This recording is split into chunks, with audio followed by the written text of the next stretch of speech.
Just a quick heads up, this is the detailed review of the DDX918WS. If you're looking for a quick gloss over, we do have another video. Just quickly search for that. If not, stay tuned. This is the detailed review. Today we're going to review the brand new unit from Kenwood, the DDX918WS. Now this is a really nice looking unit. It's a 200mm wide unit which is designed specifically for Toyotas. However, it does fit into Mitsubishis and some Subarus as well, with a really nice high-res screen this year and touch panel buttons down the side. It's a really nice looking unit. It comes with Apple CarPlay, Android Auto, dual Bluetooth, dual USBs, and to be honest, more features than you can poke a stick at.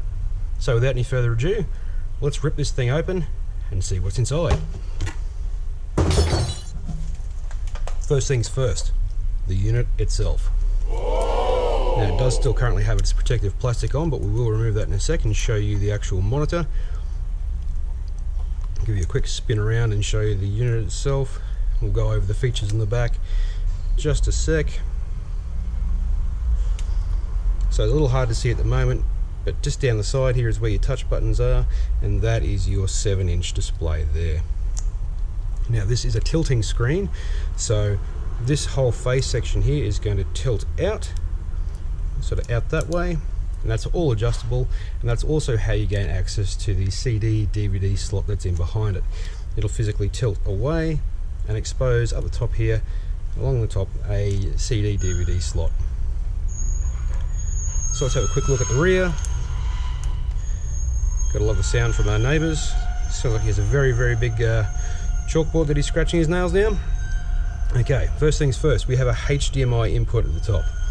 We've got 3 RCAs here for video. We've got a rear view camera input, a front or secondary camera input, and a video out, which is handy for hooking up to rooftop DVD players or headrest monitors, all those sorts of things. We've got a remote control input here, and that is for retaining your factory steering wheel controls. We've got a microphone input for your Bluetooth microphone, so you can do hands-free phone calls as well. Down here we have a audio video output, a 3.5mm jack. We've got your standard AM, FM antenna port. We've got a GPS connector which can help you boost your signal for your Android Auto and Apple CarPlay when you're in fringe areas. We've got a standardized RCA output here, rear, front and subwoofer control, all 5-volt outputs, so it gives you lots and lots of power to your amplifier. Bit of a fan here for the onboard preamplifiers. A connection to Kenwood's proprietary dash cam. We've got that, and that's sold separately by the way. We've got your standard AV in, and that does audio and video input. We'll show you the cable for that in just a moment. We've got USB connectors. There's a white and a black one. I'll explain that later on, but two USB inputs. We've got a nav port here, which is a bit of a funny one. This one is a connection to third-party or aftermarket navigation control. We've got our main power harness down here, which also is your standard speaker output, and another remote control through there. So quite a lot of features in this sweet little unit. So let's have a look at what else comes in the kit. First of all, we have our standard power harness straight to the back of the unit. This one here goes straight to Toyota. So if you've got a Toyota, this will plug straight in, saving you a lot of time and hassles. You've got 2 other ones here that have to be wired in manually though. First is the reverse. So for your rear view camera, this one needs to see 12 volts. Whenever this does see 12 volts, it will look at whatever's going into that rear view camera RCA input. Last one here is the park switch or handbrake switch. This one prevents you from watching the videos or DVDs, anything like that, unless the park brake or handbrake is engaged. It's illegal up here to be driving with the DVD or something playing, and realistically you don't want to run up the back of another car because you're not paying attention. So keep it legal, keep it safe, engage your handbrake wire. The next thing along the line is your Bluetooth microphone. Now this one's pretty standard, it's been around for quite a while. It's quite high def, and honestly it picks you up very nicely in the vehicle, providing it's installed correctly. Now this one has a bit of a loop section here, which allows you to tuck it up underneath, say, your hood lining. It has an adhesive pad on the back which you can use to stick it to A-pillars or areas similar to that. For me, if I'm sticking it to an A-pillar though, I tend to cut the majority of this U section away, just leaving that short flat. I then use double-sided tape or an adhesive to adhere to the panel that way. Just has less material and looks a lot nicer for the customer. So that one can go over there. Next connector is our steering wheel control input. This one is pre-wired for Toyota, but there's nothing stopping you chopping this off and wiring in to suit a Mitsubishi or a Subaru or whatever else you're going to put this one into. So it's a nice quick way of retaining your factory steering wheel controls. Our next little module here is the GPS antenna. Now this one is designed to boost your reception in sort of fringe or remote areas for Apple CarPlay and Android Auto, all those sorts of features. It has a little self-adhesive on the back so you can stick it onto the dash, or you could adhere Velcro to it and put it onto a dash mat. For me personally, I tend to put it up inside the dash, directly underneath the top skin of the dash, providing there is no metal between it and the sky, so to speak. It should have beautiful reception and keep your dash nice, neat and clean. Next on the list is USB extensions. So these will plug into the rear of the unit, and then you can run these two sockets or ports here down to your glove box, to your center console, to a flush mount on the dash, wherever you like. Now, as I said before, there is a white and a black. The reason for this is one of the ports is the preferential port for Apple devices, the other one is for Android and other regular devices. So if you're plugging in an Apple device and you find it's just not working, swap the ports. You might find that to be your problem. We've got an auxiliary input here. This plugs to the rear of the unit and then has your standard red, white and yellow inputs saved from the output of a roof mount DVD or something to that effect like that. Allows you to get more signal into the head unit. We've got a book of instructions, and last but not least, a remote control to help whoever's in the back annoy you by changing the music as you drive down the road. Excellent feature. They do provide batteries, which is a nice touch. But yeah, nice little handy bit. Maybe if you're out camping and you want to change a song while sitting beside the fire. Handy stuff. So that's what you're going to get with the unit. Let's now go to a car we've just finished installing it into, and let's show you how it works. Okay, here we are now into a Toyota Hilux dual cab. We've just finished installing the DDX918WS in, and doesn't it look great? You can see it fits into the orifice where the original radio went in, quite nice and neat, and it looks quite the part. I like it. You can see quite a high sort of res. Hopefully that comes through in the video. It's quite a high resolution screen, which is it's great. It's all that Kenwood sort of hyped it up to be. Let's go through some of the features and controls that you can see on the display here, one by one, so we all know what's going on. First things first, top button up here is your air mirroring button, which links to this fella here. Air mirroring is a way that you can connect your phone to the radio via Wi-Fi and copy it, or basically display on the radio whatever your phone is currently displaying. So if you are watching a movie on the phone or on a tablet, you could watch the movie on the screen here and hear the audio through the radio as well, which is kind of handy. The next one down, and when you plug your phone or device into your USB port that's compatible, that has either Android Auto or Apple CarPlay on it, this air mirroring link here will turn into Apple CarPlay and Android Auto. So once you've got the device connected and it's all up and working, you can press this button here to enable or start up Android Auto or Apple CarPlay. Once in Apple CarPlay and Android Auto, if you hold down this button, you can see there's a little microphone beside it. It will start the microphone, so you can then say navigate to the pub, or how much does Kim Jong-un weigh, or play the favourite song by the Eagles, whatever floats your boat. You can do that all by starting the microphone just there.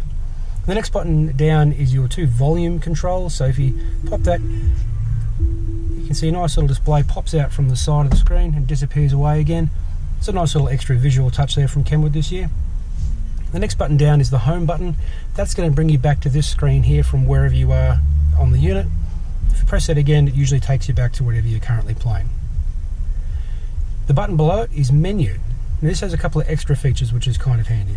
If you touch this one now, you'll see we've got screen adjustment, which can adjust the brightness, contrast, and a few other extra display controls. The second one across is display off.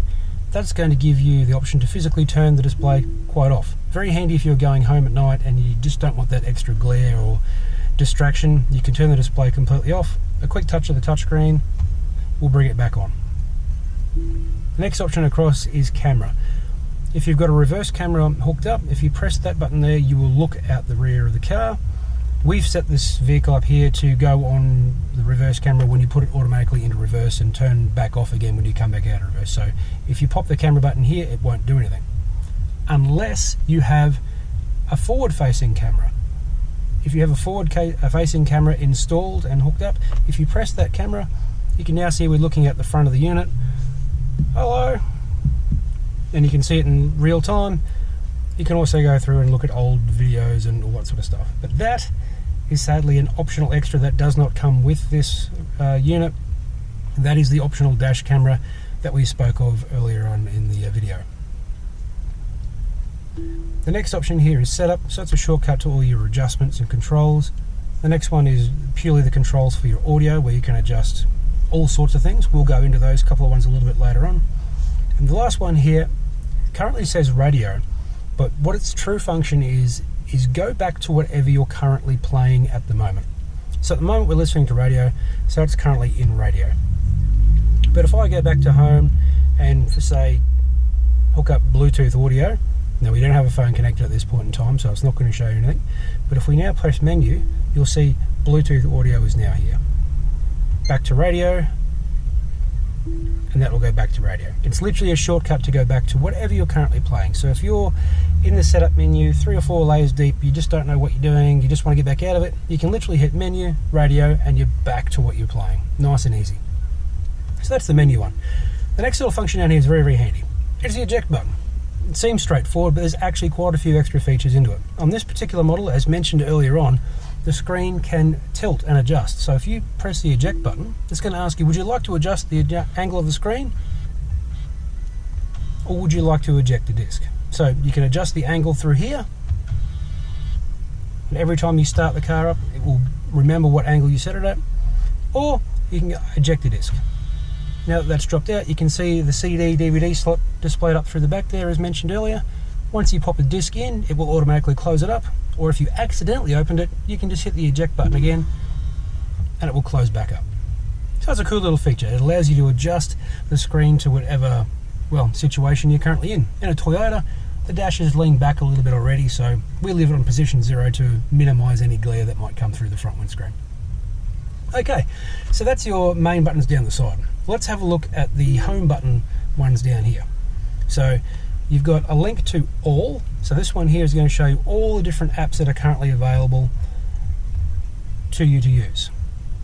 You can also notice that down the bottom here, your 4 favorites are still in that same position. If you'd like to adjust them, you can do it very easily from inside this menu. Say for instance, you don't listen to radio very often, but you definitely listen to Spotify. All you have to do is hold down for a couple of moments. Oops, missed the screen there. And now you can drag Spotify down to where radio is, and you'll notice that now Spotify is in your favorite 4. Now even though we're listening to radio, let's go back into that now. You'll notice down the bottom, here's your 4 favorites again. Spotify, air mirroring, Bluetooth audio, and Bluetooth link to your actual phone. Those 4 favorites will pop up everywhere. So it's good to have them set up how you like them. So once again, you can go into all and change Spotify for, say, CD. You might listen to CDs more often. Now you'll find in the home menu, disc is there for you to use in your 4 favorites. All nice and easy, nice and adjustable, which is a great feature from Kenwood. I personally think it's great. It's nice to be able to adjust the radio to be set up to how you like it. One downside is you must be a clean bugger, otherwise you'll leave little fingerprints on the screen, and I'm a bit nuts like that, so I always have a nice microfiber cloth in the car to keep it nice and clean. Okay, so let's go through, we've gone through the all, we've shown you how to adjust these things. These are obviously your 4 favorites. You can adjust them to what you need. We'll go a quick run through radio. It's pretty basic. I think everyone's across this from now. It basically hasn't changed a lot in the last sort of 5 to 10 years. You've got 6 positions here that you can save your favorite radio stations into. all nice and straightforward. You've got 6 positions here, but you can go to FM2, have another set of 6, FM3, another set of 6, and then back again to FM1. You can also go to AM if you're over 50, no worries. And the unit does have RDS, so you can see the name of the actual radio station and some song information as well. Nice and easy and straightforward. I think the CD side of things is pretty straightforward. Once you pop it in, you can go forward and back, and you can turn on shuffle and random and all those sorts of things. I don't think anyone needs an introduction on how to play CDs or DVDs. Keep in mind, if you are playing your DVD, you must have the handbrake engaged for the video to display. If you hook up your own one and it says you can't display video, chances are you probably haven't got that handbrake on or wired incorrectly. So pay attention when having it installed. We definitely recommend having it installed by a professional to make sure you have no dramas. Okay, the next one along is probably USB. So with the USB, this unit has 2, as we would have shown earlier, which you can use a thumb drive for to play music, including FLAC files, which is kind of nice, MP3s, all the usual stuff. You can plug in your phone and it will charge it, 1.5 amp charging, which is nice. And obviously you can plug it in your charge cable and allow Android Auto and Apple CarPlay to come through, which once again will pop up in the air mirroring position once connected. You can turn on shuffle, random, and a few extra bits and pieces as you would most of the other sort of music. Bluetooth audio, once your phone is connected, will allow you to play pretty much anything you can think of. By default, when you start up Bluetooth audio, it's going to look to your device. If it's an iPhone, to look for what's on your physical iTunes, music that's currently on your drive or on your storage. From then you can pause that and start Spotify. You can even do Spotify through direct Bluetooth, I should say. You can play YouTube, you can do whatever you want. Whatever noise you make on the radio, on your phone, will come through to the radio when you're in Bluetooth mode. The next one across here is the phone.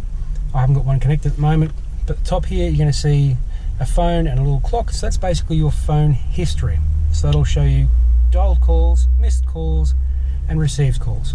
The next one down is going to be your contacts list in alphabetical order.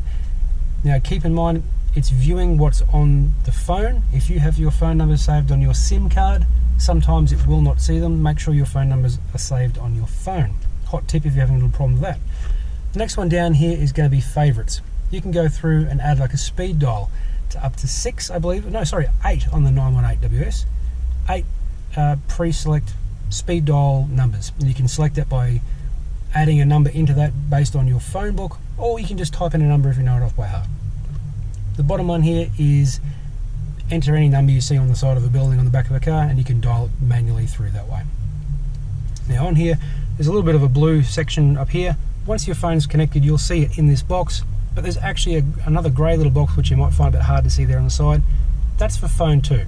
This unit can take 2 mobile phones at the same time, so you can select whether you want to make calls out from phone number 1 or phone number 2 once they're both paired, and you can switch and swap between them nice and easily. So that's nice and straightforward as well. Let's go back to radio just for a laugh, for a bit of background music. Okay, so I think that's all pretty straightforward. I'm not going to go into Apple CarPlay and Android Auto in this particular video. I have covered it a little bit in the past. I will be doing a more in-depth review and sort of tutorial on Android Auto and Apple CarPlay in the future. Keep an eye out for that one.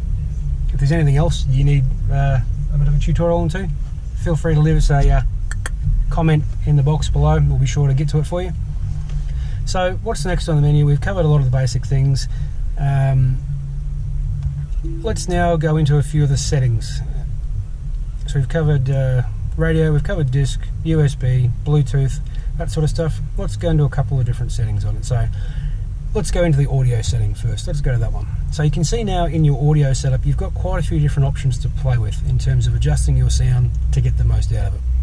Let's go through them one by one. The first one is the speaker / crossover. So you can, in here, you can tell it your front speakers, which are highlighted in blue. They're a 16cm speaker. We've got tweeters, they're of medium size, and they're located on the dash. You can actually adjust all of these ones. So say I had 6x9s in the front, you can scroll through and select I've got 6x9s. And it will adjust some internal settings to help you get the most out of that speaker as well. Obviously you can adjust where the tweeters are, or if you don't have a tweeter, you can tell it I don't have a tweeter. And then you can go into the crossover section of it. Now on this particular vehicle, we've set it up so it's got a high pass filter of 50 Hertz on the front, the rear 50 Hertz, and the subwoofer we want a low pass filter set at 100. Let's go down to 100 Hertz. That makes a bit more sense for me. So that means you can actually basically get the most out of your speakers by setting the fronts at say 50. You can make sure you can get a nice loud clear punchy sound without distorting or wobbling, and the subwoofer's not going to carry on like a pork chop because we've got it only playing 100 and below. And once again, you can further adjust that at the subwoofer itself or the amplifier if need to be.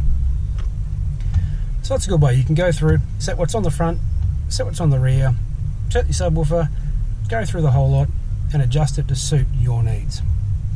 The next one is equalizer. I think we're all pretty familiar with a graphic equalizer. The 918WS has a 13 band EQ, which really gives you a really good selection of ability to be able to adjust it to suit your sound. So if we wanted to, we could put a real-time analyzer in here, get some feedback on it, and physically adjust all of those to get ourselves a nice flat response, or whatever response you'd like. You can also go into the preset memory, and you can select from your pop, rock, all the stuff you're generally used to, and it will populate that for you with a nice little graphic in the background there.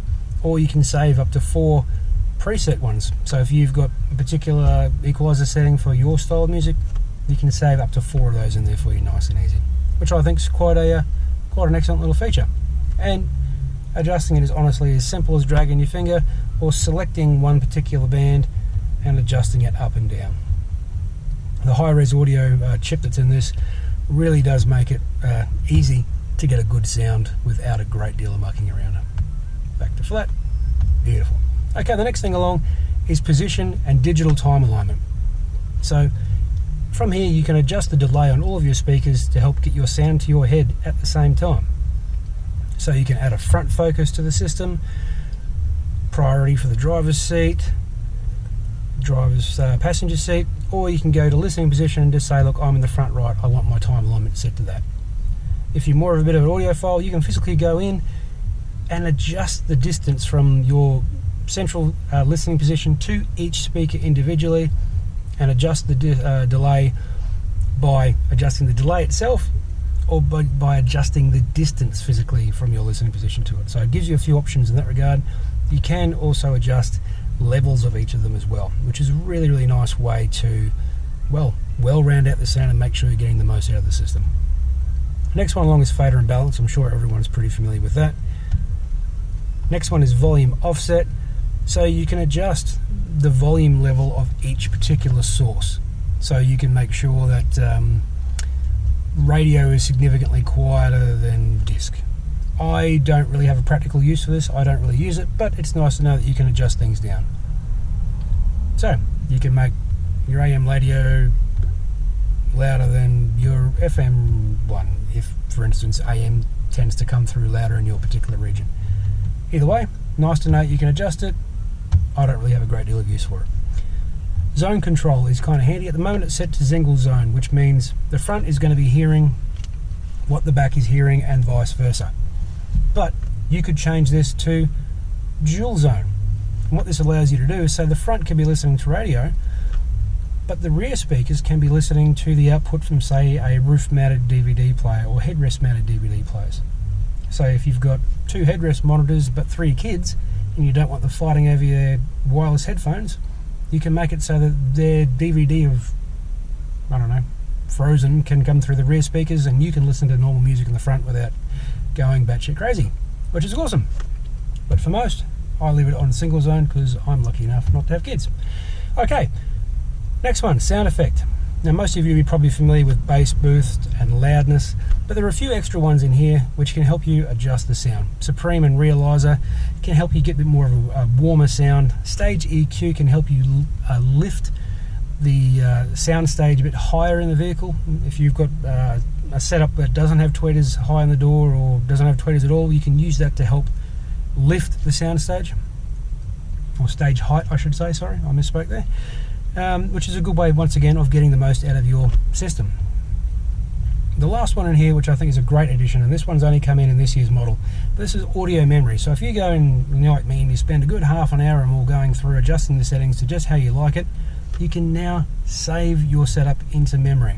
And what that means is if you're off at the mechanics and he has to remove your battery for scheduled maintenance or replacing the battery or whatever, you're not going to lose your audio setup. You can come back in once the battery's on and recall that memory and bring it back up, which is an excellent feature if you are really into your sound. So that's the basic adjustments for your audio. There are a couple of extra ones, but we won't go into them now because we'll run the risk of being here for 2 million years. The next little thing we'll probably show you is a quick run through of the setup menu itself.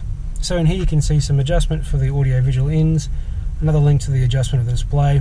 The user interface is a nice one to go in with. So if we go into here now, you can adjust stereo mode control. So this one has an adaptive steering control one. You can also program it manually. You can adjust the beep volume every time you touch something, like that beep you probably hear in the background there. It has gesture control, so it's a little hard to see, but up here is a little optical sensor, and if you can swipe left and swipe right and make it do a whole heap of commands based on your gestures, which is a nice little feature. I particularly don't use it on mine. That's another little, I think the gesture control might be a video of its own. We'll go into that one pretty soon. You can select which language you want, adjust the clock, the time format if you're a military man and you like your 12-hour or 24-hour clock, nice and easy to adjust. Tell it what time zone it is, and a few more bits and pieces like that. Camera, once again, is the same sort of link to looking at your rear view camera and front view camera. This one allows you to turn the interruption on, which is basically, do you want to look at the reverse camera every time you put it in reverse? You can turn that on or off. Parking guidelines, at the moment I've got mine set up. My camera itself displays a few lines, and this will move with the screen. That's not part of the radio, that's just part of my reverse camera. But the camera, the unit itself can turn on parking guidelines. So if I turn on the generic ones, you'll now see this much thinner, cleaner line that goes on, and that's generated by the head unit itself. And those are actually adjustable. So if we go into guidelines setup now, you can see that your lines there, you can grab a grip point and adjust it down to something a bit more realistic, which is really handy, I find, because you can actually set this up to mean something. Personally, I would set the green line at the top here up to be maybe, say, 3 meters behind the vehicle, with the middle one being 2 meters, and then the red line being 1 meter behind the vehicle. So that way, when you're backing into a tight car park, or you're backing up to a tow ball, even though you will be able to see the tow hitch on these ones, it'll give you an idea that, okay, the red line is 1 meter, orange 2, green 3. The more information the better. For me, because I've already got lines dropped on by my camera, I'm going to turn that off so it's less cluttered. Okay, front camera, as we've shown before, we've got a dash camera on ours. This is where you can turn that camera on, enable it, and adjust a few of the settings. The next one is special. Demonstration on, software license. Initialize is actually a fancy way of saying, do you want to format it and set this thing back to original factory settings? If we go back into display, I think we've missed a couple of things here. So key color is the main one. You would have noticed this is changing color throughout the video. You can actually set that to whatever color you'd like. White, green, blue, whatever floats your boat. Or you can set it to scan so it cycles through the color. Just another option that Kenwood have given you to make the thing match in with your dash a bit nicer. You can adjust the wallpaper on the rear. You can probably just see that in the background. Syncing album art is a nice little option. If you're playing anything through Apple CarPlay or your iPod, even MP3s, if they've got album out or actual images attached to the MP3 files, the album art of that song will now become your background. It changes with each song, which is a nice feature. Let's set up a nice island background just for a laugh. Okay, viewing angles, the next one down. Let's have a quick look at that. This one basically adjusts the contrast based on what angle you're looking at the screen. So it doesn't adjust the angle of the screen, it adjusts the contrast based on what angle you're looking at it. As you can see, the viewing angle just here. So if we go down to 2, generally you'll notice it goes a little bit brighter, which can be helpful for if you've got a situation where there's a lot of glare. You can combat that by adjusting this. So if we now go back to a darker wallpaper, I think that'll probably highlight that a bit better. So if we now go to 2 or 3, you'll probably see up here, this little bar becomes a bit easier to see on the negatives and a bit harder to see when you go back to 0. So just a little feature they've incorporated in there to help you see the screen better and optimize that resolution. Sorry if I'm leaving a few marks on here. It's inside the hot car and I'm sweating just a little bit. Okay, so transition effect. Transition effect is basically your the nice little, well, transitions when you, little bits and pieces like that. Do you want it to look pretty? Yes, you do. And that's probably about it through there. Bluetooth, you can go through and adjust the name of it. So instead of being DDX918WS, we could make this for your customer or for yourself. Let's go, it's Hilux. Hilux Bluetooth. So now when you're searching for a device to pair to it, you'll notice Hilux Bluetooth comes up. You can adjust the pin code and a few bits and pieces. Obviously you can go into the device and see all the devices that are currently selected or paired to the device and delete them out if you've changed your phone. All the usual options through there. Security, you can actually add a pin code to this. So every time you start up the car, you've got to add a pin number to be able to get into it. I don't find it super necessary, but I mean, if you're going to the mechanic and you don't trust them, you wouldn't go there in the first place, but there is that option. The last option here is for navigation, and that is for that external third-party navigation port on the rear. That's going into the settings for that. Okay, so I think that's probably in-depth enough for us today. If there are any questions you have regarding the unit, please send me a message, comment below. We'll be more than happy to answer any question you can fire at us as best as we possibly can. If there's anything you'd like to see done, fire us a message. If you liked it, please give us a thumb up and subscribe. If you don't like it, leave us a comment and tell us why. Tell us how we can improve and make things better. Alright, well, my name's Woz from Cairns Customs and Car Sound. This has been the in-detail review of the DDX918WS. We are also doing a short review of it, and we'll be doing a short review and a long review of all head units from here on in. Thanks for joining me, thanks for watching, and hopefully we'll see you on the next review. Catch you later.